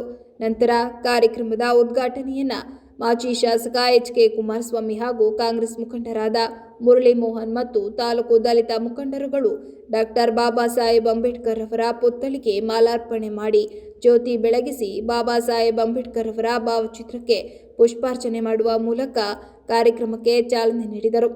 ಈ ಸಂದರ್ಭದಲ್ಲಿ ಮುಖ್ಯ ಭಾಷಣಕಾರರಾದ ಗೋಪಾಲ್ಜಿ ಮಾತನಾಡಿ, ಭೀಮಾ ಕೊರೆಂಗ ಯುದ್ಧದಲ್ಲಿ ಮಹರ್ ಸೈನಿಕರು ಗಳಿಸಿದ ಜಯವು ದೌರ್ಜನ್ಯದ ವಿರುದ್ಧ ಶೋಷಿತರ ದಿಗ್ವಿಜಯವಾಗಿದೆ. ಚರಿತ್ರೆಯ ಪುಟಗಳಲ್ಲಿ ಹುದುಗಿದ್ದ ಶೋಷಿತ ಸಮುದಾಯದ ಈ ಶೌರ್ಯವನ್ನ ಡಾಕ್ಟರ್ ಬಿ.ಆರ್. ಅಂಬೇಡ್ಕರ್ ಅವರು ದೇಶಕ್ಕೆ ಸಾರಿದರು. ಕೊರೆಂಗ ಯುದ್ಧದ ವಿಜಯೋತ್ಸವವು ದೇಶದ ಶೋಷಿತ ಸಮುದಾಯಗಳ ಸ್ವಾಭಿಮಾನ ಮತ್ತು ಅಸ್ಮಿತೆಯ ಪ್ರತೀಕವಾಗಿದೆ. ಅಂಬೇಡ್ಕರ್ ಅವರು ಪ್ರತಿ ವರ್ಷ ಕೊರೆಂಗ ವಿಜಯ ಸ್ಮಾರಕಕ್ಕೆ ಭೇಟಿ ನೀಡಿ ಗೌರವ ಸಲ್ಲಿಸುತ್ತಿದ್ದರು. ನಾವು ಸಹ ನಮ್ಮ ಈ ಐತಿಹಾಸಿಕ ವಿಜಯದ ಸಂಭ್ರಮವನ್ನು ಆಚರಿಸುವ ಮೂಲಕ ಮುಂದಿನ ತಲೆಮಾರಿಗೂ ಅದರ ಮಹತ್ವ ಸಾರಬೇಕು ಎಂದರು. ಇನ್ಮೇಲೆ ಇದು ಮಾಡೋದು ತಪ್ಪು. ಈಗ ನಮ್ಮ ಹೆಣ್ಣುಮಕ್ಕಳಿಗೆ ನೀವು ಅಂಬೇಡ್ಕರ್ ಸಾಹೇಬರ ವಿಷಯ ತಿಳಿಸಬೇಕು, ಸಾವಿತ್ರಿಬಾಯಿ ಫುಲೆ ವಿಷಯ ತಿಳಿಸಬೇಕು. ಮಾಜಿ ಶಾಸಕ ಎಚ್.ಕೆ. ಕುಮಾರಸ್ವಾಮಿ ಮಾತನಾಡಿ, ಭೀಮಾ ಭಾರತದ ಚರಿತ್ರೆಯಲ್ಲಿ ಬ್ರಿಟಿಷ್ ಪೂರ್ವ ಮತ್ತು ಬ್ರಿಟಿಷ್ ಕಾಲದಲ್ಲಿ ಸಮಾನತೆ ಮತ್ತು ಸ್ವಾಭಿಮಾನಕ್ಕಾಗಿ ಅನೇಕ ಹೋರಾಟಗಳು ನಡೆದಿವೆ. ಅತ್ಯಂತ ಮಹತ್ವದಲ್ಲಿ ಕೊರೆಂಗ ಒಂದಾಗಿದೆ. ಸುಮಾರು 200 ವರ್ಷಗಳ ಹಿಂದೆ ಪೇಶ್ವೆಗಳ ಕಾಲದಲ್ಲಿ ಮನುಸ್ಮೃತಿಗೆ ಪ್ರಕಾರ ಅಸ್ಪೃಶ್ಯರು ದಾರಿಯಲ್ಲಿ ನಡೆದುಕೊಂಡು ಹೋಗಬೇಕಾದರೆ ಅವರು ನೆರಳು ಬ್ರಾಹ್ಮಣರ ಮೇಲೆ ಬೀಳಬಾರದು, ದಾರಿಯಲ್ಲಿ ಉಗುಳಬಾರದು. ಸಂಜೆ ಮತ್ತು ಬೆಳಗ್ಗೆ ಊರಿನ ಒಳಗೆ ಬರುವಂತೆ ಇರಲಿಲ್ಲ. ಆ ಸಮಯದಲ್ಲಿ ನೆರಳು ತುಂಬ ಉದ್ದವಾಗಿರುತ್ತದೆ ಎಂದು ಇದು ಆ ಕಾಲಘಟ್ಟದ ಕರಾಳ ವ್ಯವಸ್ಥೆಗೆ ಉದಾಹರಣೆಯಾಗಿತ್ತು ಎಂದರು. ನಾನು ಗೋಪಾಲವರು, ಕೃಷ್ಣಪ್ಪನವರು, ನಮ್ಮ ತ್ಯಾಗಿಯವರು, ನಮ್ಮ ಸಂದೇಶ 2ನೇ ಲೈನು ನಾವೆಲ್ಲ ಸೇರಿ ಒಂದು ಹುರುಪನ್ನು ತಂದುಕೊಟ್ಟು ಸಂಘಟನೆಯನ್ನು ಕಟ್ಟಿದ್ದರ ಪರವಾಗಿ ಈ ಸಂದರ್ಭದಲ್ಲಿ ತಾಲೂಕಿನ ಎಲ್ಲ ಸಮುದಾಯದ ಮುಖಂಡರು, ಭೀಮಾ ಬಂಧುಗಳು ಪಾಲ್ಗೊಂಡಿದ್ದರು. ಇವತ್ತು ಭಾಷಣವನ್ನು ಮಾಡಿ ನಾವು ಅದನ್ನು ಅರಿತುಕೊಳ್ಬೇಕಷ್ಟೆ, ಅದನ್ನು ಅರಿತುಕೊಳ್ಬೇಕು, ಅದರಂತೆ ಹೋಗಬೇಕು. ಮುಂದಿನ ಸಾರಿ ನಾವು ಮಾಡುವಾಗ ಬಸವರಾಜ್ ಅವರೇ ಅವ್ರು ಹೇಳಿದ್ದನ್ನು ಗಮನದಲ್ಲಿ ಇಟ್ಕೊಂಡು ಈ ಭಾಷಣವನ್ನು ಕೇಳೋದಕ್ಕೆ ಅವಕಾಶ ಮಾಡಿಕೊಡ್ಬೇಕು. ಬರೀ ಮೆರವಣಿಗೆಯಿಂದ ಬರ್ತೋದ್ರಿಂದ ಅದಾಗಲ್ಲ ಅಂಥೇಳಿ ನಮ್ಮ ಊರಿಗೆ ಬಂದು ನಮ್ಮ ಗೋಪಾಲ್ ಅವರು ಇಷ್ಟೊಂದು ನಮಗೆಲ್ಲ ಜ್ಞಾನ ತುಂಬಿದ್ದಕ್ಕಾಗಿ ಅವರಿಗೆ ಮತ್ತು ತಾವು ಕಾರ್ಯಕ್ರಮವನ್ನು ಆಯೋಜಿಸೋದಕ್ಕಾಗಿ ತಮಗೆಲ್ಲ ವಂದಿಸಿ, ನನ್ನನ್ನು ಆಹ್ವಾನ ಮಾಡಿದ್ದಕ್ಕಾಗಿ ವಂದಿಸಿ ನನ್ನ ಮಾತನ್ನು ಮುಗಿಸಿ ನಮಸ್ಕಾರ. ಈಗ ಮತ್ತೊಮ್ಮೆ ಹೆಡ್ಲೈನ್.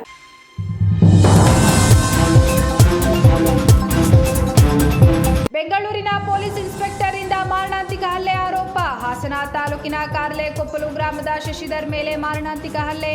ಗೊರೂರು ಸಮೀಪದ ಉಳಿವಾರೆ ಗ್ರಾಮದ ಬಳಿ ಘಟನೆ.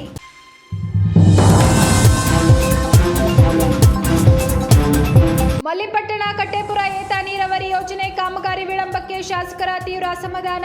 ಯೋಜನಾ ಸ್ಥಳಕ್ಕೆ ಭೇಟಿ ನೀಡಿ ಅಧಿಕಾರಿಗಳನ್ನ ತರಾಟೆಗೆ ತೆಗೆದುಕೊಂಡ ಶಾಸಕ ಎ. ಮಂಜು. ಅರ್ಹ ರೈತರಿಗೆ ಶೀಘ್ರ ಪರಿಹಾರ ನೀಡಿಸುವ ಭರವಸೆ.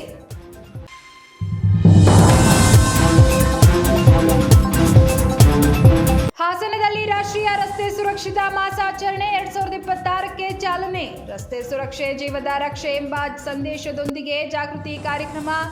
ಸಂಚಾರ ನಿಯಮಗಳ ಮಹತ್ವ ಹಾಗೂ ವಾಹನಗಳ ತಾಂತ್ರಿಕ ಪರಿಶೀಲನೆಯ ಅಗತ್ಯದಿಂದ ಪ್ರಾದೇಶಿಕ ಸಾರಿಗೆ ಅಧಿಕಾರಿ ಜೆಪಿ ಪ್ರಕಾಶ್.